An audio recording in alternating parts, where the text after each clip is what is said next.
আপনারা এখন যে ট্রেনটি দেখছেন এই ট্রেনটি কালকা হাওড়া রাত 11:55 নেতাজি এক্সপ্রেস।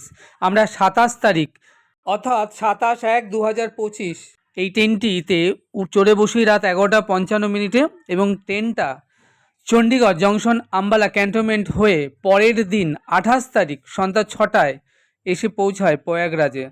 এই যে 16 থেকে 18 ঘন্টা আমরা বসে আছি, টয়লেট বাথরুমে যাওয়ার পর্যন্ত কোনো জায়গা ছিল না। কিভাবে যাব? মানুষের পরে মানুষের ঢল বাথরুম পর্যন্ত। আমরা জল এবং খাবার না খেয়ে বহু কষ্ট করে এই 16-18 ঘন্টা ট্রেনের মধ্যে বসে রয়েছি। আমাদের মতো বহু মানুষ বসেছিলেন। তারপর যখন প্রয়াগরাজে এলো, ট্রেনটা খালি হলো, তারপর আমরা টয়লেট বাথরুমে গেলাম এবং জল খেলাম।